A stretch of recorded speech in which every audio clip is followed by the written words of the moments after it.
Hello everyone, hello, and welcome to this presentation. Welcome to this CME, that is Continuous Medical Education. And before I start anything, I want to introduce myself, and then I introduce the topic of the day today, briefly, why we are here, and then also introduce the details of the topic of the day before we delve further to what we're supposed to cover under this presentation today. So for those who don't understand the continuous medical education, these are short sessions that are supposed to be more of refreshers to what we've covered either in school or we've been practicing, and the things that are also either an upgrade of something that has happened to that what we've been practicing, or for some time the practice of it has not been so routine. So that's why we call them continuous medical educations. And sometimes they're very important to learning and updating ourselves to what we know and sharing knowledge. So my name is Frank Okemwa. I am a medical laboratory officer. I work for the county government of Kajiado. I am stationed at Kajiado County Referral Hospital. So Leishmaniasis is a neglected tropical disease. And as the definition depicts, neglected means there could be no much focus that's given unto it, and it's not without a reason. The reason as to why there's no much emphasis given to Leishmaniasis is because of its endemicity. Let me just put it broadly, because of the epidemiology of Leishmaniasis. So for anybody that is supposed to cover this and supposed to understand what Leishmaniasis is fully, starting from mode of infection, go to its pathogenesis, go to its clinical presentations, go to its management, go to its complications, you must start from the beginning and understand why it is a unique disease that we're supposed to cover. So that's exactly what it is, and I want to go straight to introducing our learning objectives for the day. So at the end of this presentation, you're supposed to understand the pathogenesis of Leishmaniasis, including how Leishmania parasites invade and survive within the host. You're also supposed to understand the role of sandfly vectors in disease transmission and control measures targeting them. You also need to explore the immunological, very important mechanisms involved in the disease, highlighting host-parasite interactions and immune evasion tactics. You also need to learn about the clinical manifestations of three main forms, that is visceral, cutaneous, and mucocutaneous Leishmaniasis. You also need to capture something to do with complications. You're going to see what PKDL means, and you also need to understand HIV, Leishmaniasis co-infection. So from this point, this is a very important point that you're supposed to understand, that there's a big aspect of immunology that is supposed to be covered in Leishmaniasis if you have to understand it. Because when you understand immunology, you understand how to manage, you might understand how to diagnose, and also understand several other things. And then you're also supposed to investigate diagnostic methods that are used. That is an example of microscopy. We have serological tests, that's RK39, and also have the direct agglutination test, along with the applications and limitations. Then finally, you should be able to discuss the importance of laboratory-based diagnosis and the integration of different diagnostic techniques for effective disease management.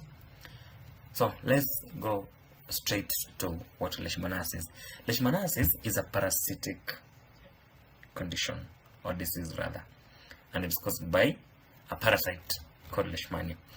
That's a layman's way of putting it, but you're going to find the technical way of putting it as we progress. So it's not a parasitic infection, it's not a viral condition. This is it's not a bacterial, it's not a viral, or it's not anything else. It's not fungal, it is parasitic. That's the most important bit of this slide. So it is transmitted through bites of infected female sandflies.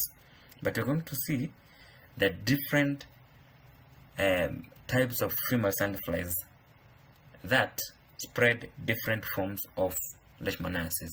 So the three main forms, like we talked, are visceral, cutaneous, and mucocutaneous. So the cutaneous, the skin one, is the most common, and visceral is also called chalaza, is the most severe, which can be photo even treated.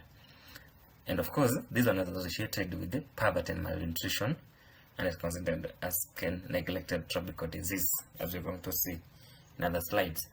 So the three forms again repeated. The VL, and again, as I progress, I'm going to use the abbreviations, so you should be able to understand. The VL affects the internal organs, like the liver and the spleen. Its symptoms include fever, weight loss, anemia, and enlarged spleen and liver. So, pause here, and I want you to listen. The reason as to why these symptoms are very important for you to keep them in mind is because you need to understand how they come through the pathophysiology and pathogenesis of VL. It's unique by itself. The cutaneous, it causes the skin ulcers and lesions. It's typically just like that. There's an ulcer in the skin and that is it. And again, so as you progress, you need to understand that there's different conditions that cause skin infections. You should be able to differentiate between those other conditions and the CL. Now CL often leads to scarring and social stigma, of course, that one we understand. And the mucocutaneous, that's ML, it affects mucous membranes, that is the nose, the mouth, and the throat. We are going to see, but it's not very common like we've mentioned. So ML can be severe. It can cause severe disfigurement, but it's rare. Forms vary in severity and treatment approaches. So those are the photos, and I want you to take in a look at them. They may not be very pleasing to the eye, but for the purpose of understanding, for clinical diagnosis of what it is, it's good for you to understand. Look at the first photo. That's a skin infection.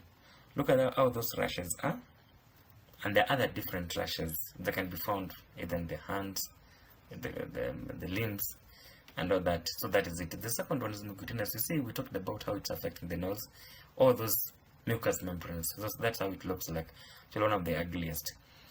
This one, the third one, is the visceral leishmaniasis, and it's basically more of a splenomegaly or hepatomegaly. Internal organs enlargement. Megaly is enlargement, and we're going to see how the enlargement comes around. So be able to understand and differentiate about the three different forms of leishmaniasis through those photos. So let's look briefly on the risk factors of transmission. And now this one's now bringing us, is introducing briefly what epidemiology is of these conditions. So the risk of transmission are enhanced by proximity of humans to sandflies. We are starting now this conversation. The sandflies have come. Now, we talked about how sandflies are vectors, and we're going to see other factors that are going to be there. But now, the most important vector in this case are sandflies. So, if a human being has proximity to the breeding sites, that is the termite hills, the animal barrow, and cowshed, now I think a picture has been created in your mind, and you're seeing what it is and why we're talking about this. So from this, we also talk about other environmental conditions, including the hot climate, which cause people to wear light clothes, exposing themselves to sandflies and bites. Also, the grass-thatched huts, they easily give access to sandflies. The transmission to humans is also favored the practice of sleeping outside on veranda without using bed nets during the hot season. And I am sure a picture is being created in your mind. Now you can now try to see why we're talking about Kajiado, and we're going to see something about Kajiado. So boys, in this case, they're more exposed to sandflies bites when they stay close to termite hills and animal barrows as they graze their animals. This one's giving a picture of our county. Look at it. The boys go grazing, and then they stay close to the termites. Close to that, the sandflies, and then they're bitten. The infection rate is high in people living at the edge of natural foci, that is, at the forest, the termite hills, the animal burrows, and etc., and close to sylvatic cycle. The transmission rate, it decreases rapidly as the distance from the focus increases due to the limited dispersal. So let's see what the next slide is about, and then we see epidemiology. This is the area I want us to focus. It's a one slide, but it's very important. So it's endemic in specific areas in Kenya. That's why it's neglected. No much emphasis. It's not cutting across. You see that? So the visual leishmaniasis is found in Marsabit, Isiolo, and West Pokot. Of course, these counties are not exhaustive. The other counties that have, but there's a reason as to why I captured few counties, and there's a focus I want to have on Kajiado County, because we are in Kajiado, and the Kajiado is a unique, as a unique way of those forms of leishmaniasis.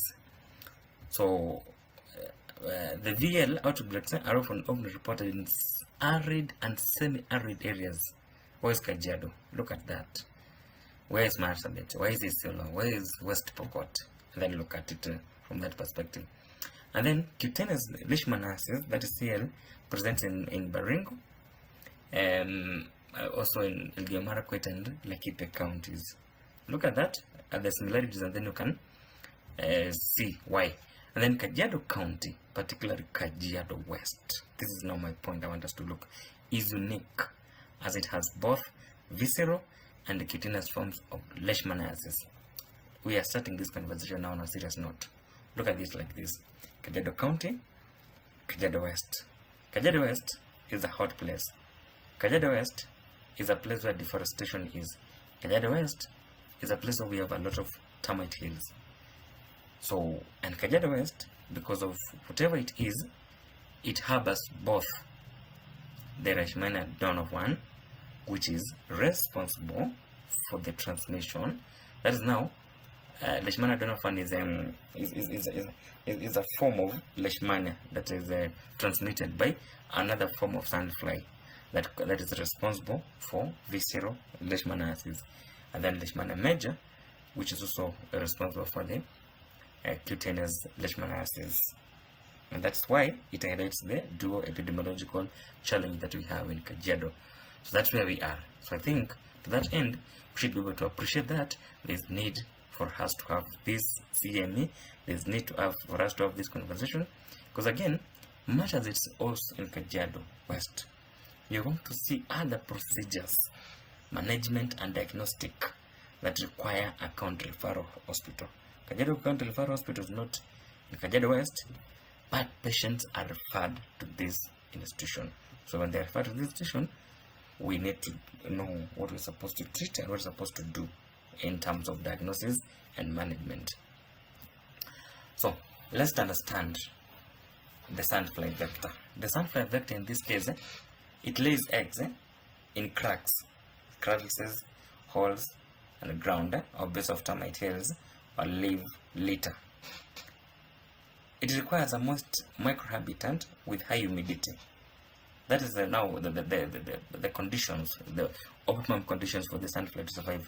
They hatch after 6 to 17 days under optimal conditions, but may be prolonged. The larvae are scavengers feeding on organic matter as fungi, decaying leaves.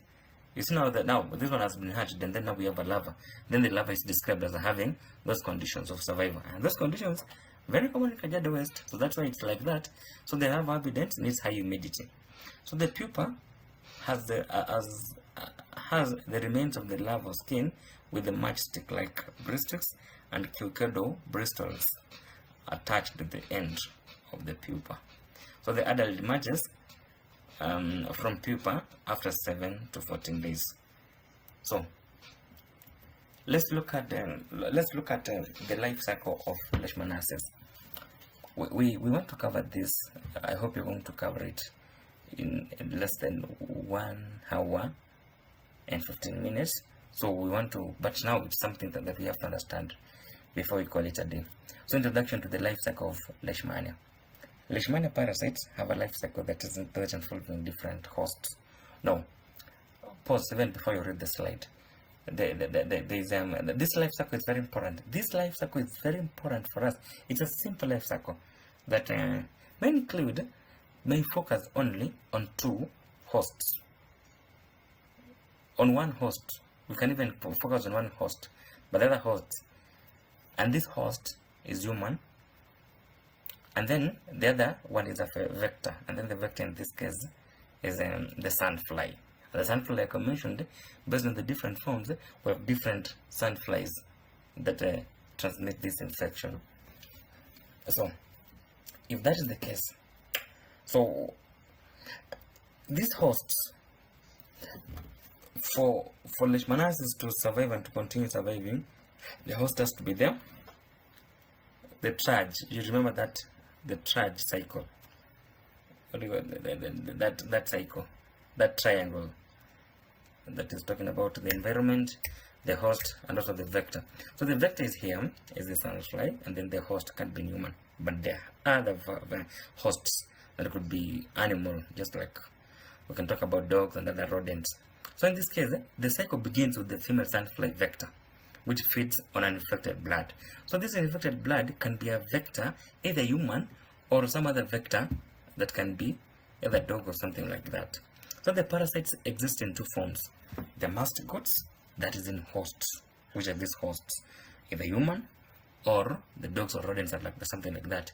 But because, of course, what we are focusing on, let's talk about human in this case, and then the promastigotes. So it's only these two forms that we're going to talk about when we're talking about. And the reason why we're talking about these forms is because we want to focus on diagnosis. And this is the gold standard of diagnosis. You have to be able to manifest the mastigotes. And we're going to see the samples we're going to use for different forms of Leishmaniasis. So infected humans and animals act as reservoirs for the parasites. Environmental factors affect the infected survival and life cycle. We've talked about how the sandfly survives. So if the environmental factors support it, even as it is, that is why it's endemic in some areas and others not there. You think that it's in Kajiado West, not in Kajiado Central, not in South. And there's the different, and then transmission is influenced by sandfly activity, especially in warm climates. Each stage in the life cycle plays a role in disease progression, as we're going to see in transmission. So infection of the sandfly. The female sandflies, again, like we mentioned, of Leishmaniasis, it ingests the mastigotes of the parasite during a blood meal. The parasites in the mastigote form are taken up into the sandfly gut. Mastigotes are intracellular.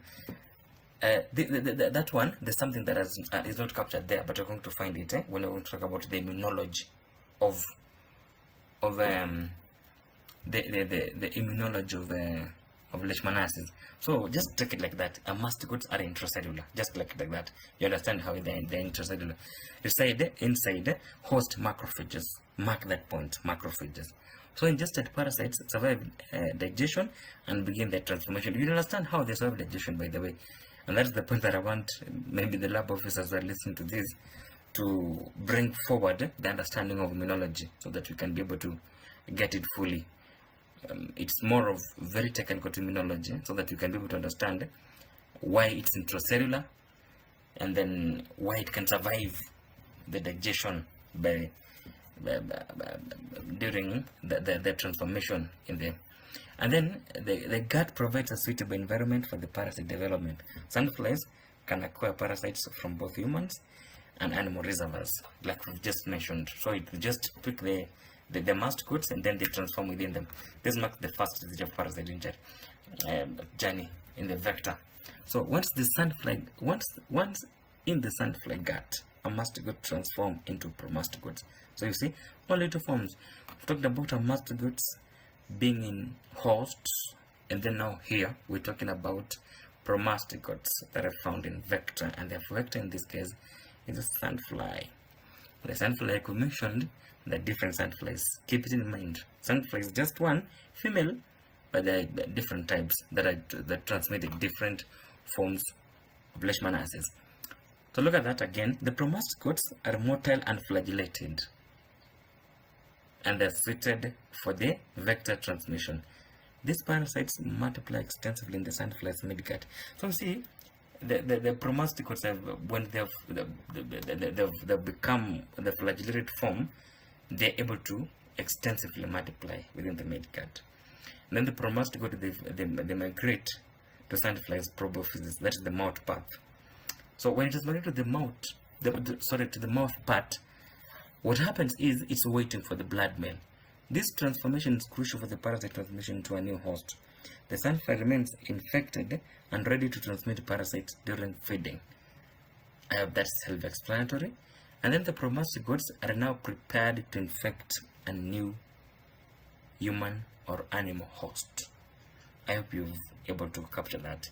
It has taken the masticode, and then in the gut it has transformed to promasticodes, and then the promasticodes have grown in the midgut, and then they've moved to the mouth part. And then the mouth part, they're waiting for a host. And this host can be either be human, or the reservoir host, in this case, animal host, and some of them can be dogs. Sandflies inject Leishmania promasticodes into the skin during a bite. Now the story continues. Promasticodes are phagocytosed by the host macrophages, the immune cells. Let me say something about this. As there's what you call two types of immune responses for the body. The first form of immune response is what you call innate immunity, and then the next form, or the other form, is what you call adaptive immunity. So for the innate immunity, and actually I'm introducing immunology of Leishmaniasis. So for the innate immunity, this is the first line of defense. The first line of defense. It's non-specific. It doesn't work with anything. It doesn't know what it's responding to, but it's just waiting. It's waiting for a pathogen to come and then fight it. And then the first line of defense, some of those cells are what you call macrophages. And then the macrophages are the ones that phagocytes. Phagocytes means like they want to cover it. You see, after covering it, they hold it like that so that it doesn't. So inside the macrophages, the promasticodes transform back into masticodes. Look at that. At the midgut of the sandfly, the masticode transforms to promasticode. In the macrophages of the human host, the promasticodes transform back to masticodes. And masticodes, in this case, replicate within the macrophages, causing cell rupture. So you see what? Look at this. And this is going to form a very important line of diagnosis for Leishmaniasis. So the masticodes, in this case, when they multiply, the numbers enlarge, the numbers become like a huge number, and then the cell ruptures because of the accumulation of those masticodes. The parasite spread to infect more cells. Once it has ruptured, it's attacking the neighboring cells, leading to tissue damage.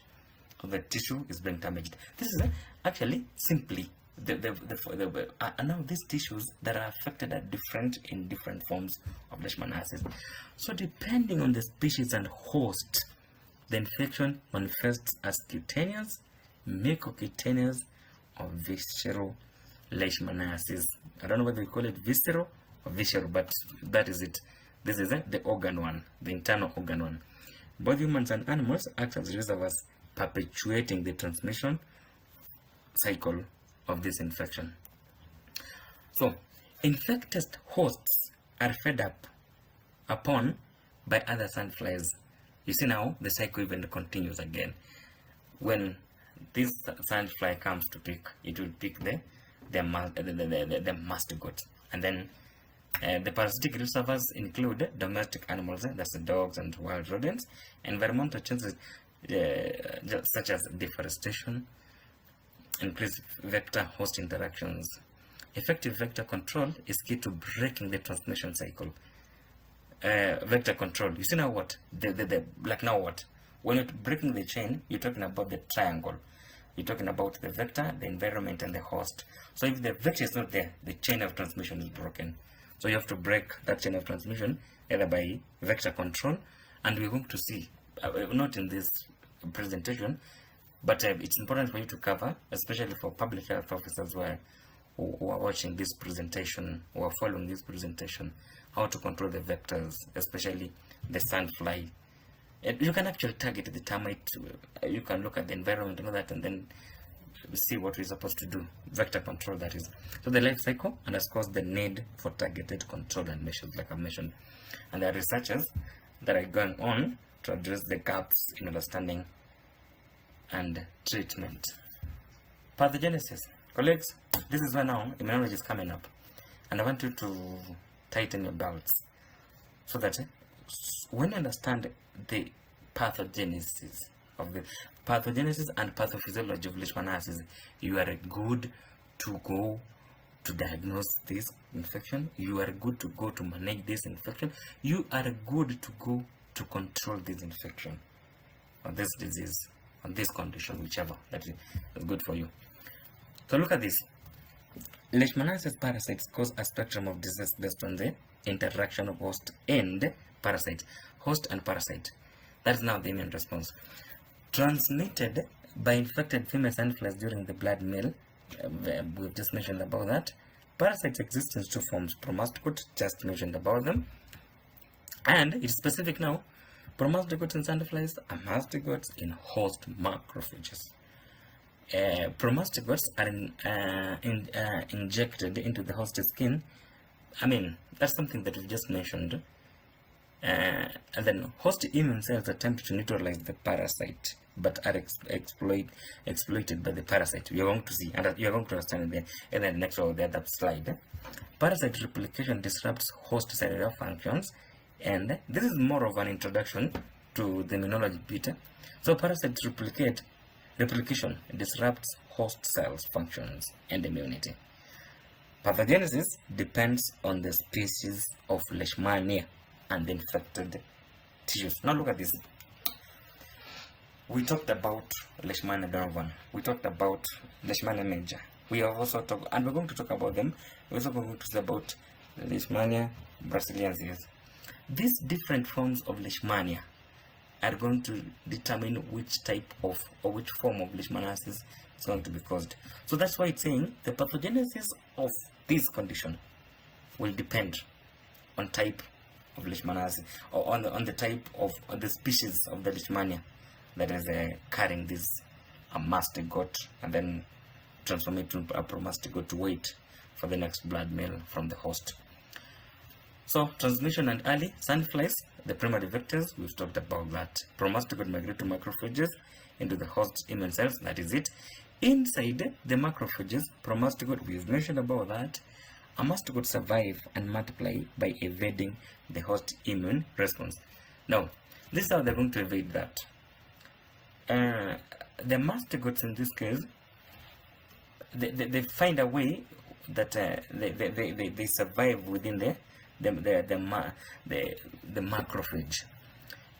Parasitic replication causes macrophage rupture, releasing a mastigote to infect other. There's a repetition, I think. The host attempts to clear the infection and lead to inflammatory damage. Early infection sets the stage for localized or systemic spread.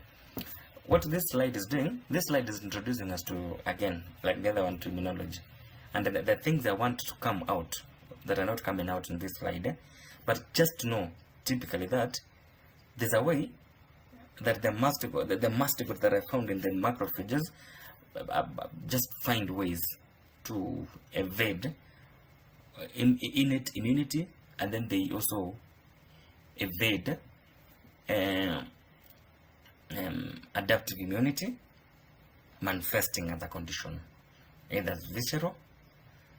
But let me just insist on visceral, exactly, visceral Leishmaniasis, because as we're going to see, they look at, while visceral Leishmaniasis is systemic, CL cutaneous and mucocutaneous are somehow localized. So a localized infection, you could want to understand how mastigotes are able to survive in a localized condition, and is it possible for them to live without being treated? Yeah, something like that. Can the immune response of the body be able to clear their mastigotes by itself? Because again, what we're looking at is in systemic conditions, we are seeing where the host is not able to fight their mastigotes fully, leading to those symptoms that are happening, including splenomegaly. Splenomegaly, hepatomegaly, and all those are as a result of accumulation of too many mastigotes in the spleen on the liver, and you're going to see how they're going to cause anemia and something along that kind. So these are an introduction. So let's go to the next and see pathophysiology of visceral leishmaniasis. Let's look at this, colleagues. I want you to focus on this. It's caused by a Donovan, that's the species, and of course infantum, another one. But I want us to focus on Donovan, that is local. That's normally what we see in our local setups. The sandfly, in this case, if I was doing an exam, and if anybody wants to do an exam out of this, again, this is a CME, so an exam, but you should be able to understand the different sandflies that transmit this. So this is phlebotomas, sandflies that take, and like we mentioned, these are female phlebotomas. The mastigotes spread systemically via infected macrophages. Parasites accumulate in organs like the spleen, liver, and bone marrow. Host experiences as hepatomegaly, anemia, and immune suppression. Let me talk about hepatomegaly. I've talked about it. Hepatomegaly is when these are mastigotes, because again, you see, when during the immune response, the macrophages are supposed to go somewhere, and where they go to, the specific organs. That's where immune organs, for example, we talk about the spleen, we talk about the bone marrow, we talk about the liver. So hepatomegaly is the accumulation of hepatomegaly, and splenomegaly is the accumulation of those mastigotes. Macrophages that carrying a mastigotes, they're found in the spleen, and during their multiplication, they accumulate, causing the liver and the spleen to enlarge. That's the splenomegaly. And then during the bone marrow accumulation, what happens is it interferes. The bone marrow, is the primary source of blood and its components. That is the primary source of hemopoiesis. That is the blood production. So when there is the accumulation of this, mastigotes, the macrophages with those mastigotes, what they call the cure the bone marrow, and then no more hemopoiesis is interfered with. So what happens with this is that anemia happens. There's no red blood cells, and then even the body's immune response becomes low. You can even with an affected bone marrow, you can even think about clotting having an issue. You can think about the immune suppression because the cells are not coming from the body and all that. So this is what we call cytokine dysregulation. Let me just say something about a cytokine. A cytokine is a protein. It's a protein that is supposed to coordinate the activity of immune cells. And you're going to see different types of immune cells. We're going to talk about T cells, we're going to talk about B cells, we're going to talk about dendritic cells, and we're going to see other forms of immune cells. So cytokine dysregulation means a dysfunction where the response can either the immune response, because again when a pathogen comes, the immunity, a normal immune system is supposed to respond first through the innate immunity, and then second, if the innate immunity is defeated, the adaptive immunity comes in. So the cytokine is supposed to regulate that if there is an immune response. For example, talk about inflammation. Inflammation actually is an immune response. Inflammation is still kuvimba. It's an immune response to the body that is fight something, a pathogen that has just come. So if there is a problem with that, what happens is the cytokines are supposed to stay standby, and we're going to see different types of cytokines that are produced by different types of cells. let me say, not produced exactly, but released by different types of cells. So if the cytokines are dysregulated, what happens is the body is going to either overreact through overinflammation, and then what happens, that accelerated inflammation will cause what to call tissue damage. That is how disease progresses. So the untreated VL leads to progressive wasting and death. So if the tissue is damaged, for example, if we talk about the liver, it's hepatomegaly has happened, progressed, it has progressed. The cytokine dysregulation is here. What will happen? The liver will be damaged. If it's damaged, then there's wasting and eventually death. So talk about the pathophysiology of cutaneous leishmaniasis. This is actually simpler, because look at it like this. It's caused by the Leishmania major and tropica and Leishmania ethiopica. That's again for exam purposes. But now the most important thing is, and of course the phlebotomus pertussis, that's for examination purposes, for understanding you can do that. But now I want us to understand the exact pathophysiology of it. That is how the parasites behave. Once a blood meal has been taken by the sandfly, what happens is the parasites remain localized at the skin, and then they affect the skin macrophages. That's what we call dermomacrophages. When they infect the dermomacrophages, what happens is this cycle of trying to evade this is going to happen at that level. It's not going to move into the system. And that's now where the differences of the different types of species of Leishmania come into act. So if this a mastigot, rather premastigot, is being carried by Leishmania ethiopica or Leishmania tropica or Leishmania major, what will happen? This premastigot will just end at the skin, and it's being carried by the phlebotomus pertussis. So if it ends at the skin and then it infects the dermomacrophages, the results include alternative. So you see now at the skin, at the skin level, there's also going to be that immune response where the body wants to fight that infection. So what happens? Overreacting, overinflammation to remove that thing is going to bring out an ulcer in the skin, like a wound. So that wound persists like that. It's there. But now, these things are localized at that end. The moment they cause an ulcer, the inflammation keeps going. That's why the wound of Leishmania keeps spreading. And that's why the sample collection for that, as we're going to see, is happening at the periphery. Because that's where the mastigotes are in the macrophages. So you see that. So the results in an ulcerative skin lesions at the site of the sandfly bite. The granulomas form due to immune response targeting infected cells. Tissue damage leads to scarring and disfigurement. The zoonotic reservoirs, such as rodents, amplify the transmission of odors. So I hope that's understandable. Like this one only is at the skin level. Now if it's at the skin level, you don't expect this one to mostly trigger adaptive immunity. So if the adaptive immunity is not triggered, you don't expect a lot of antibodies to come. So I'm trying to introduce diagnosis. So if this is localized, do you expect adaptive immunity to be triggered? Not as much. Exactly. Actually, not. So how effective are serological tests in diagnosing CL?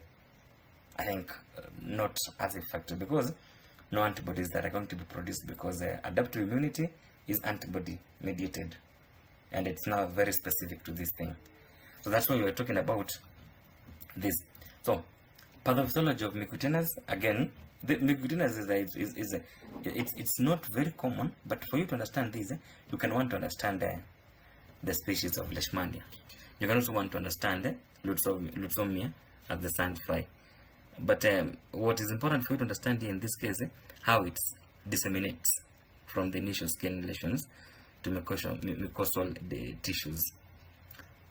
So chronic inflammation destroys mucous membranes. Like we could see, there's that point that I showed you something like and also that's at the nose. So the immune mediated damage exhibits disfigurement, just like and then it's also secondary to bacterial infections, which are common. And then without treatment, it may lead to morbidity and something like that. So I hope you get it. But that's very important. There are two slides that are going to be very important. I don't know whether it's we're going to find yeah. The innate, of course, I've talked about the innate immunity. Let's see the host factors in disease progression. The host immune response plays a crucial role. You can see this. I've talked about the macrophages. I've talked about the T cells. I've also talked about the B cells. And I've also talked about how the bone marrow is affected, how the spleen, where some immune cells mature. By the way, for those of us who have been more detailed into immunology, the spleen is a site for maturation of some immune cells. We don't want to complicate things. Let's just say like that. So it's affected. The immune response is affected also. So the weak immune system in this case, we're going to see, and there's something I mentioned about learning objectives, co-infection between this and HIV. So due to malfunction of disease, malnutrition or disease, or increased vulnerability. Cytokine dysregulation, I explained this, that the one that is supposed to regulate is not regulating how the body is supposed to respond to an infection. So there's no balance of either a proper immune response and overreacting of the body. You know, when a body overreacts, it causes what you call an okay, there's a word for conditions like arthritis and SLE, autoimmune diseases. That is, if a body overreacts to overresponds, that is not overreacts, overresponds. So the cytokines are supposed to bring to balance the response of the body. So the cytokine dysregulation affects macrophage activity and immune clearance. The genetic factors, of course, genetics will appear everywhere. And then chronic inflammation causes tissue destruction and systemic symptoms. I just explain it. Social factors such as poverty limit access to timely treatment. Of course, it sounds more political. Disease progression varies based on host-parasite interaction. Now, innate immunity, I've talked about it. Sandfly bites introduce Leishmaniasis Presentation into the host skin. Neutrophils. Neutrophils are these white blood cells that we have, the segmented ones, and they have their own functions. They phagocytize promastogods, but often fail to kill them. So what happens is the macrophages engulf them. Engulf them is like bringing them into. This is now the first response, non-specific. Understand this.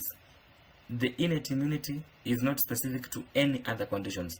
We have seen a pathogen, we want to act. Then neutrophils will come, phagocytes not able, promastogods. Then macrophages come, they engulf them. But now the macrophages, they find a way to stay inside the macrophages, and within the macrophages, the mastocytes survive within the macrophage phagolysosomes by inhibiting oxidative bursts. Oxidative bursts, in simple terms, if I want to put it in a way that you can understand, it's a way that a pathogen that is taken by a macrophage is supposed to be killed through some oxidative stress. Oxidative stress. This is more of some chemistry. Which chemistry is this? Biochemistry, where the oxidative stress that happens inside that macrophage is supposed to burst it and then kill it. Now, when it has survived this, there's what we call dendritic cells. Dendritic cells, these are other immune cells, but the function is they're just messengers. They just present this antigen that is having a problem that has not been killed by the adaptive immunity by the innate immunity to the adaptive immunity. Now, in this case, the adaptive immunity is it presents the Leishmaniasis antigens to T cells. Now, I just wish, let me just stop at this slide. Let me not continue with it. I just want to introduce the next slide, because again, these are the cells we're going to say about the interleukin 12 and the T helper cells and all that in the next slide. Just leave it at that. What you're not supposed to understand is the innate immunity is neutrophils defeated. Then macrophages take them up.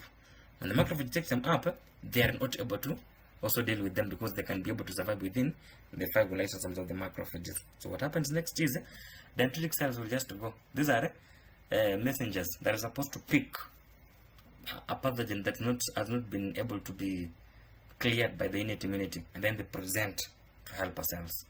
The T helper cells, T cells, are what we call CD4 cells. So these CD4 cells will take them up, but we have different types of CD4 cells. T. Now, for the purpose of this conversation, let's look at this. The T helper cells. We have T helper cell 1, T helper cell 2, and we have T reg. T reg is a regulator. So let's understand about the T helper cells or the T1 helper cells. These cells release cytokines. And then cytokines, like I told you, are proteins that are supposed to stand in between there, either to increase. So there are different cytokines. There are those that facilitate immune response, and there are those that bring back an immune response to normalcy. So T helper cells 1, they release interferon gamma and tumor necrosis factor alpha, TNF. And the function is to activate macrophages and T cytotoxic cells to fight intercellular pathogens like viruses and certain bacteria and parasite in this case. So the parasite we're talking about here is focuses on the parasite that has come in, the mascot of the Leishmania. So these one are proponents of what? Cytotoxic destruction of those cells. So, and these cells they're interested in are intracellular. In this case, they are found in the macrophages. So, killing them. The T cells are supposed to kill that. And then T helper 2 cells, they release interleukin 4 and interleukin 5 and interleukin 13. Their function is to stimulate. When you see B cells anywhere, think about antibodies being produced now in this case. We are now moving closer to diagnosis. So they stimulate B cells to produce antibodies, especially IgE. That is, they want to deal with what we call extracellular parasites. Now, like Holmes. Now look at this. This is an antagonism. There's an antagonism here. T helper cell 1 is dealing with the intracellular pathogens. T helper cell 2, which is as different also, it's releasing other interleukins, is also dealing with the extracellular parasites. Now, we need to find the middle ground to this. The T reg cells, regulatory T cells, they release cytokines that's interleukin 10 and transforming growth factor beta that. But leave that. I just want to focus on interleukin 10. The function is to suppress immune responses to maintain immune tolerance and prevent autoimmunity. So, if there's no immune tolerance, you'll get autoimmunity. Like for example, if anybody would want to understand about SLE, systemic lupus erythematosus, or even hepatitis. Sorry, not hepatitis, arthritis. The immune response of the body is not maintained at the tolerable state.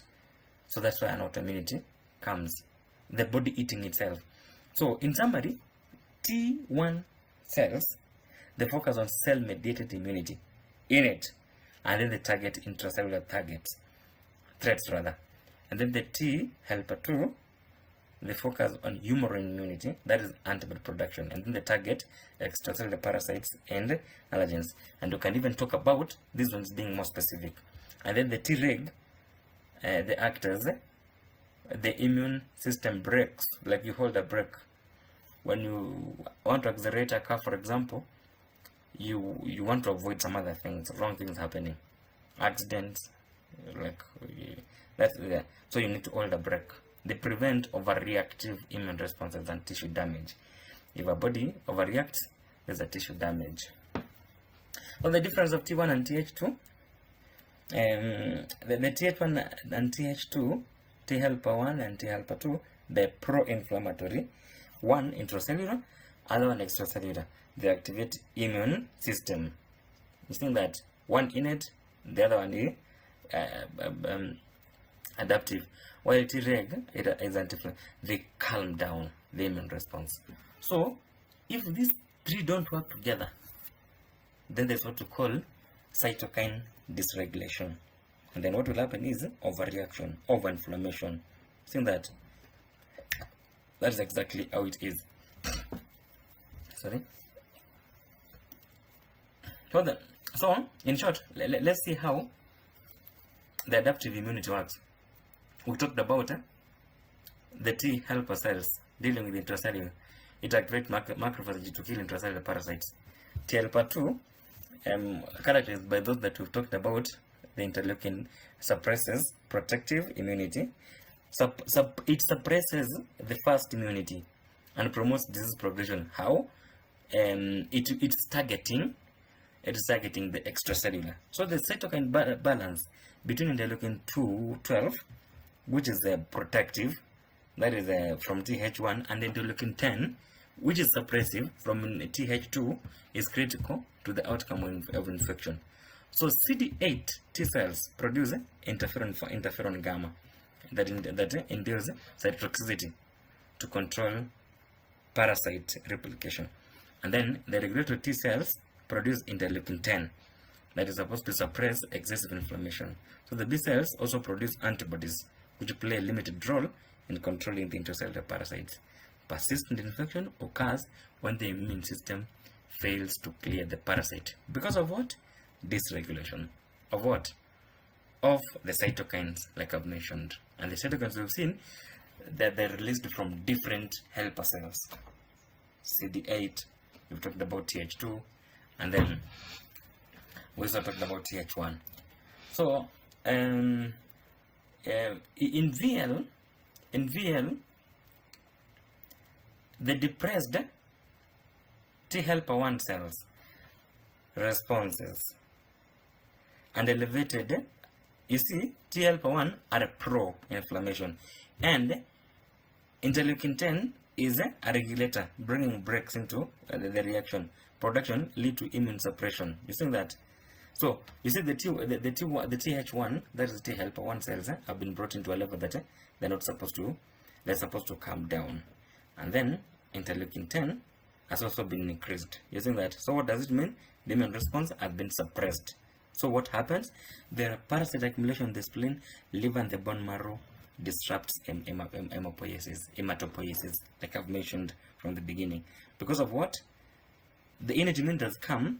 When the immunity has come, the Treg has brought out the interleukin factor 10 to bring back the activity of Th1. What it means is the parasite will continue multiplying. When it multiplies, the accumulation happens in the liver, the spleen, and the bone marrow. That is, it now disrupts hematopoiesis. Systemic inflammation is driven by tumor necrotic factor alpha, which causes organ damage and wasting. And you can see this is a very detailed immunology, but it's good for you to understand it.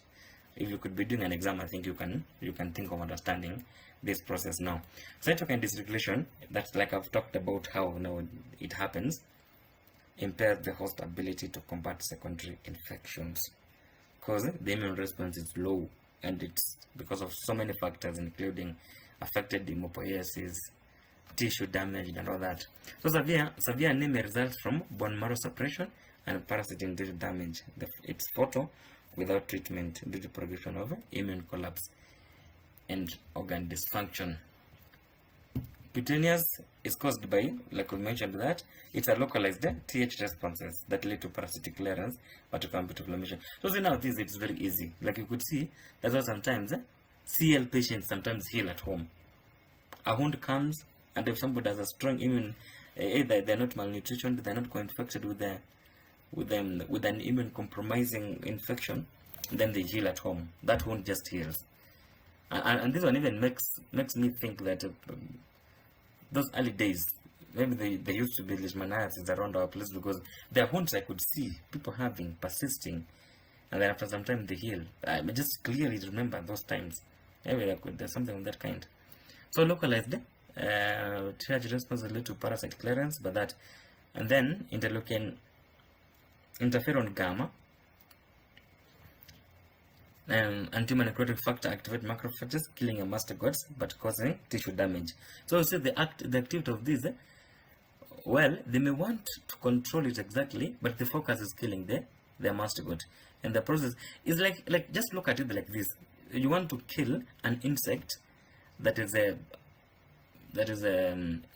maybe at somebody's either head or arm, and then you try to hit them by killing it, and eventually you end up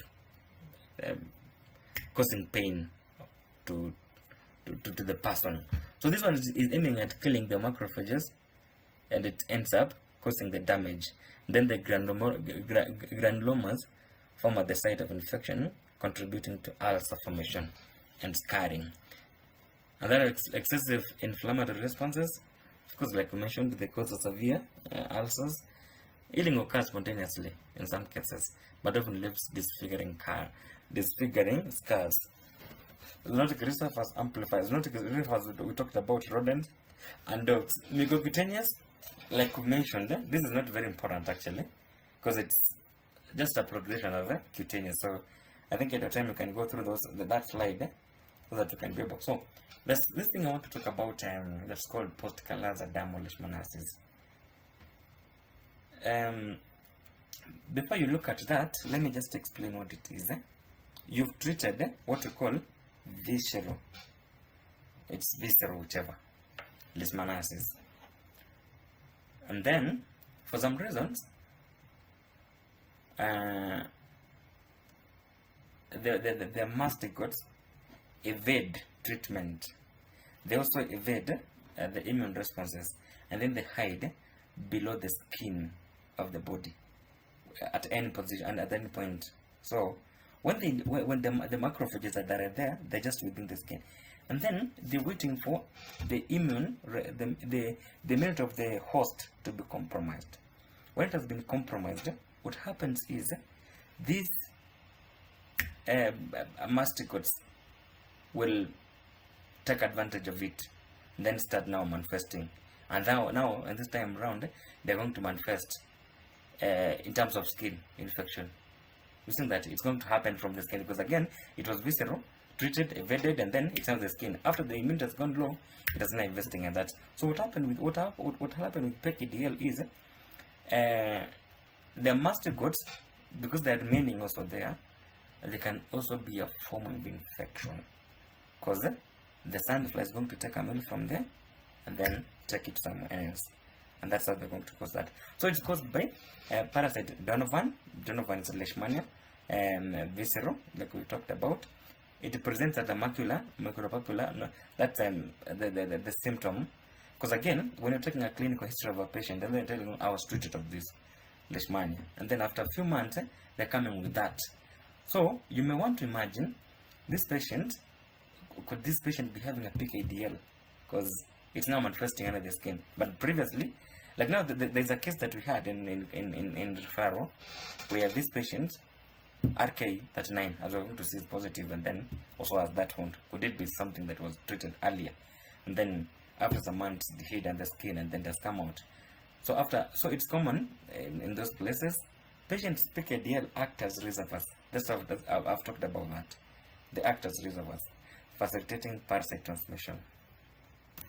It's also a public health concern because, like I've talked about it. I explained that the pathogenesis, how it evades the immune clearance and remain dormant in the skin. So immune dysregulation post VL treatment contributes the immune dysregulation. The immune has gone low, then it contributes to PKDL development. High levels of interleukin 10, which suppresses the immune response, allows parasite persistence. So reactivation of interferon gamma, like we've mentioned, produces T cells, which causes skin inflammation and lesions. So parasites exploit the balance between pro and anti. That is what, like I mentioned about it, there must be a balance of the immune response. Not too much of it, not too low of it. So the inflammation leads to characteristic skin lesions. These ones are, you can take the time to go through them when you get time, because it's more of it's explaining about how the T cells work and how they release cytokines, bringing out PKDL. So, if for example it's suppressed, you expect what's supposed to happen. If you expect TH1 suppressed, and then interleukin 10 happens, like now the Tregs produce interleukin 10 dampening the excessive inflammation. So TH cell drive inflammation leading to skin lesion. So there's that imbalance that brings all that. So clinical features of PKDL manifest as macular, like I've talked. The lesions appear on the face, the arms, trunk, and sometimes in the legs. Like the patient that we have has an issue with the legs, and RK39 is positive. Rashes often start around the mouth and gradually spread like that, and then the lesions are generally non-painful. Yeah, exactly that. Yeah.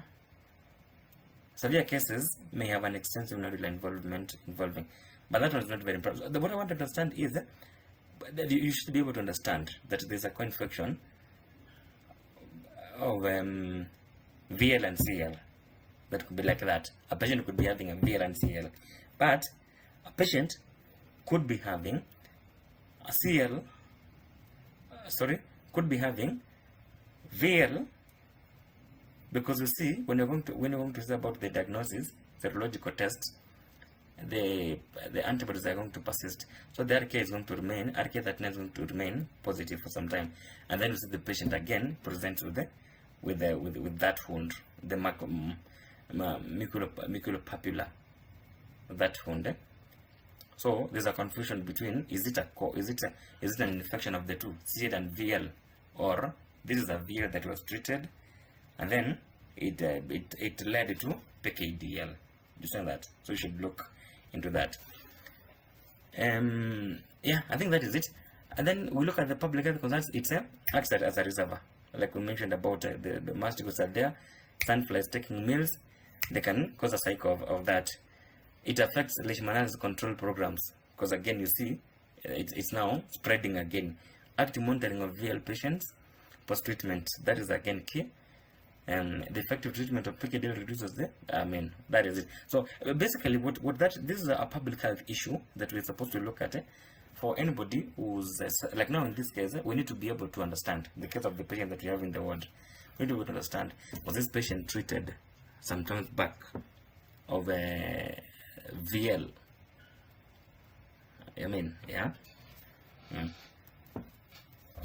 Differential diagnosis. Differential diagnosis is mostly about, and I don't want to dwell so much on this. Differential diagnosis is what I've explained in the last slide, that you want to be sure that whatever clinical manifestation you are seeing or clinical presentation that you are seeing in a patient is exactly either VL, a CL, or an ML.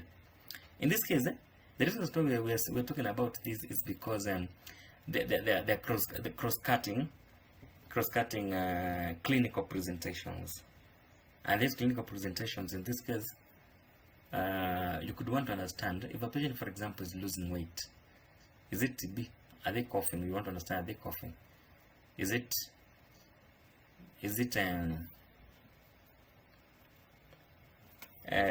type 2 diabetes? Is it something of that kind?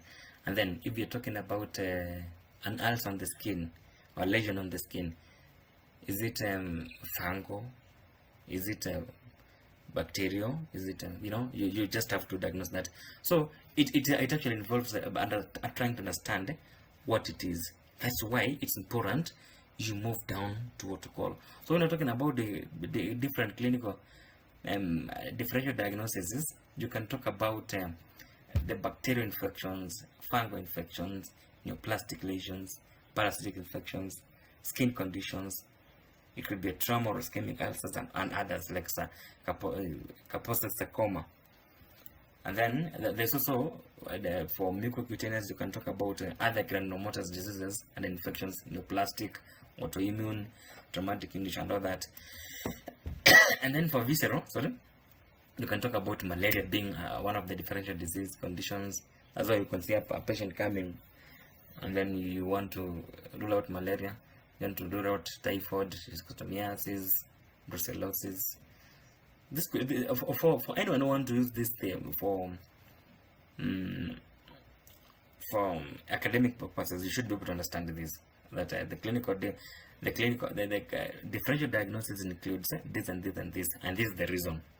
The reason is you want to be sure that what is it is, and that will lead you to what you call again, look at that. You want to understand the clinical history of that patient for you to understand, is it this patient coming from Kajiado West, for example?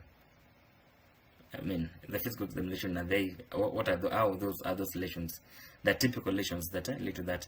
Then now you'll want to do what you call diagnostic, real diagnosis. You want to do a microscopy, you can do a PCR, you can do serological test, histopathology, and also imaging can also happen, like especially when there is a visceral and there is some organ like splenomegaly or something.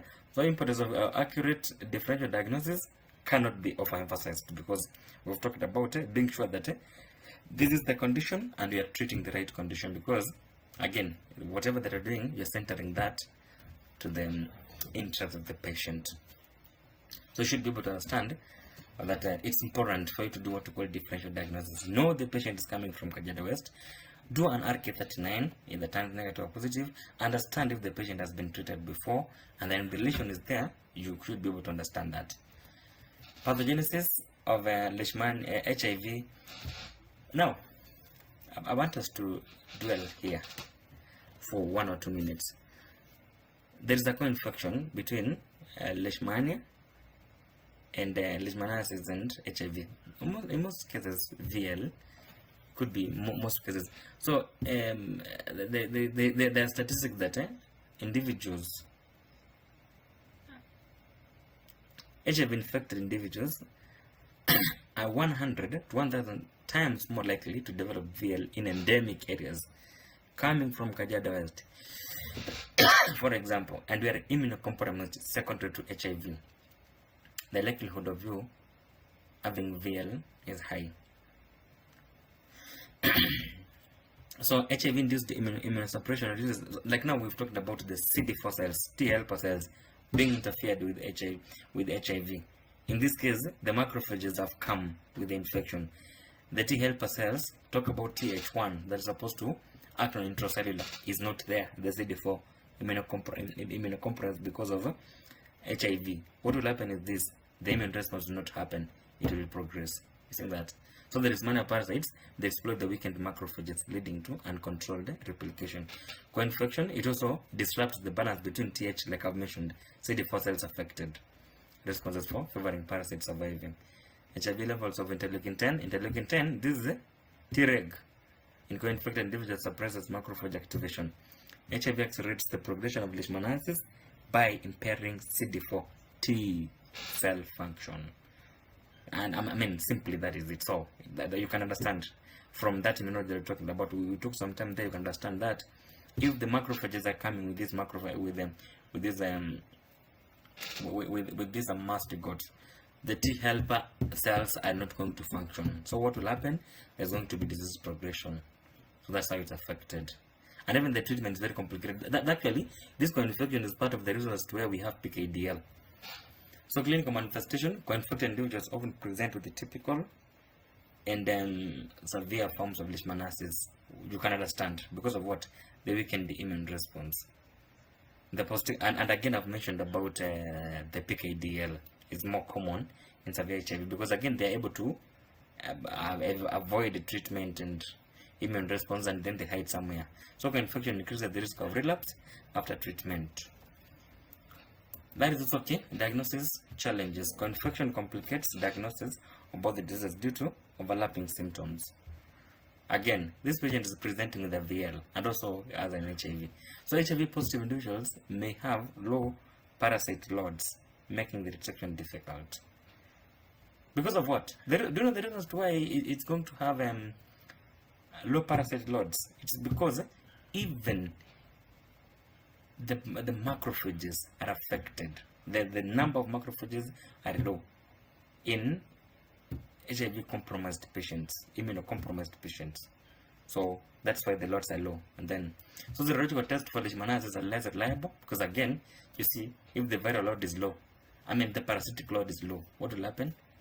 There's no, and then PCR, of course, we could want to use a more higher advanced, like PCR for you to, and then bone marrow experiments may be required for a definitive diagnosis.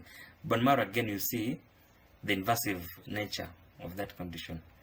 And then clinical suspicion is crucial in endemic areas with high rate. Diagnosis, of course, can increase the risk of death. Overview of laboratory diagnosis. I think this is the last bit that I'm supposed to cover. And I'm supposed to have 5 minutes, but again, let me just proceed because it's key. Lab diagnosis. This is important for my colleagues because I'm also a lab officer. Lab diagnosis is essential for confirming Leishmaniasis and guiding treatment. And again, after covering the life cycle, after covering the pathophysiology, you've talked about pathogenesis. We also talked about the immunology of this. It should be very easy for any lab officer to understand the diagnosis of this thing, to understand which form is diagnosed using which form. Now, look at this. It's a lab diagnosis is essential for confirming Leishmaniasis and getting treatment. Common methods include serological tests. You're going to see RK39, and then microscopy. You can also talk about molecular diagnostic. You can also talk about culture and all that. The techniques vary depending on the form of Leishmaniasis. VL, you can do microscopic manifestation, or you can do serological tests. You can do a DNA. But now for CL, is more of a CL and ML. They're more of a macroscopic. You cannot use serological test. So it's important that you can't overemphasize that early and accurate diagnosis reduces complications and improves outcomes. You also need to have, because again we've talked about endemic areas being some far to go to areas, you may want to have field-friendly tools, like now the RK39. When you go to the village and do diagnose a patient there with RK39, especially for VL. So combining multiple diagnostic methods enhances the accuracy of testing. Sorry for that. Now, sample collection. Samples vary. Like we mentioned, you understand why now the samples vary. For example, for VL, it is systemic. You could want to collect a bone marrow, you could want to collect a splenic aspirate, and you could want to do what we call a lymph node aspirate. But for the purpose of this CME, splenic aspirates are key, and that's why a referral hospital, because a splenic aspirate is a procedure that's supposed to be happening in an established theater in case of anything. So that's why splenic aspirates don't just happen in other facilities and patients. Now you see why Kajiado County referral is very key into this. We want an MO to collect a sample, or a physician to collect a sample like that to be processed, and you could there are ways that which is not covered, sample collection of that. We don't want to lymph node aspirates, and because again mostly it's splenomegaly that happens. For CL, you want to do a skin scraping. You could want to do a biopsy. You can just cut between the area, and again, these are things that we need to really practice, because if you collect a sample that is not the right sample, you will definitely misdiagnose that patient, and that is the biggest problem with the diagnosis of with Leishmaniasis. Like a wrong sample is collected, and then you go to process the samples you're supposed to be collected and all that, and then ML, you may want to use mucosal biopsies from the affected areas. Then proper handling prevents contamination and the degradation of the samples. Storage conditions differ from molecular, serological, and microscopic tests. It requires trained person. That's why I'm insisting this. And by the way, we have not perfected the art of collecting the samples, be it splenic aspirate or skin scraping or some fine biopsy. Could be an FNA or something. It's more of an FNA, but we can't call it an FNA because that thing is a bit thick, what we expect to collect, and the way samples are collected. We're going to find maybe a video, we look into that, how the sample collects, so that we can be able to do that. the proper sample collection. Microscopy. Microscopy is the gold standard for the definitive diagnosis for visualizing parasites. Again, it's gold, because if you see a mastigote and you are a qualified person, it is a diagnostic of it. It's not, it's a gold standard actually for diagnosis of that. So mastigotes, they are intracellular, ovo, with nucleus and kinetoplast, which are identified. It requires invasive sampling. VL, in this case, we want to use asplenic aspirate, like I've mentioned. This is something that is supposed to be covered, and will be covered maybe in later CMEs. The skin samples, you need a mucosal biopsies are used for CL and ML sample, and widely accessible in endemic regions. Essential for species confirmation in combination with the molecular tests. Supports direct observation and quantification of parasites. That's okay. So the microscopy of a mastigote, the Leishmaniasis, the golden stain is Giemsa stain. And just like that, this is the procedure for Giemsa stain. Giemsa stain, of course, it enhances visualization of the mastigotes and clinical specimens. You just have to prepare a smear, thin smear. Call it whichever smear, because again, what we're bringing to the lab, it either be thick or thin, because if you bring a biopsy, you want to either prepare that. If you bring that, the thick fluid, you can be able also to prepare a smear of that kind. So when you prepare that, you want to fix that with methanol for 1 to 2 minutes, and then you apply the Giemsa solution prepared 1 to 10 with buffered water. For my colleagues in the lab, I think understand that, and then you stain for 10 to 20 minutes. And then you slide gently with the distilled water to remove excess stain. And dry, just like we do other things. Then the mastigotes appear a small oval. You're going to see the next slide how they're appearing. Use oil immersion, that's power 100 to focus. Microscope, identify the mastigote within the macrophages. So again, this is very key during microscopy. Microscopy, you are supposed to identify macrophages first.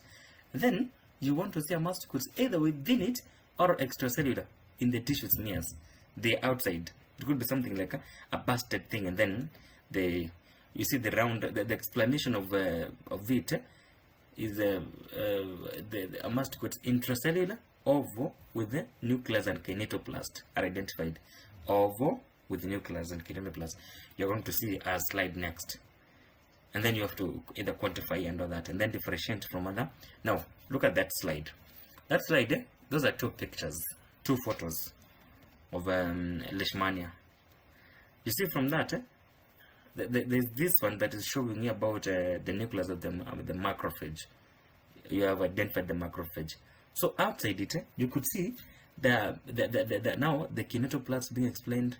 We also talk about typically how the mastigote looks like. So there's a mastigote nucleus there, and then the kinetoplast. The nucleus is just and then there is how it appears like that. So when you want to examine for this, and that's very important, you need to use this criteria. Like there's macrophages there, and then either that one is outside, like a ruptured. It has been now ruptured based on the clinical, based on the life cycle and pathogenesis. It has ruptured either outside or inside, because it's going to invade others, or it has just ruptured there, or it's inside the macrophage. So we are going, because we have some slides we're going to look at it, but this is very key for anyone that would want to look at that. Good. The advantages of microscopy: it provides definitive evidence of Leishmania, and I'm hoping to finish this in the next 10 minutes or so that we don't tire. The definitive, it provides definitive evidence of Leishmania infection. That is it. You've seen the macrophage. That is it, and that is a diagnostic. It's cost effective because it doesn't require anything sophisticated. A microscope is everywhere in every other lab. Suitable for all forms of Leishmaniasis. That is VL, CL, and ML. Because again, any sample you can do, you can manifest and a mastigote there. Results are within quickly. You can do that within hours. Again, when you've done it for some time, you can do. Use it for estimating parasite load. You can now see the quantification. Like now, someone else could tell you about malaria and all that. You should be able to know how to quantify that. Then you can be able to differentiate the species. It's essential for confirming diagnosis. It's invasive, the ways of collecting samples, like splenic aspirators, even that biopsy. And then it loads sensitivity in samples with low parasite load may lead to false negatives. It requires skilled personnel for sample preparation and examination. Like I've just mentioned, you can't talk about this, you need a qualified laboratorian to do that. It's also time consuming sometimes, particularly for large scale training, not suitable for symptomatic carriers with low parasite density. You cannot be able to see that. Risk of contamination and misinterpretation with the proper protocols. RK39. This is a serological test and we're using it. Let me just explain something about skip that slide, but we're coming back to it. I want us to look at that slide, the slide on the technical overview of RK39. So RK39, let's talk about K39 first. K39 is a repetitive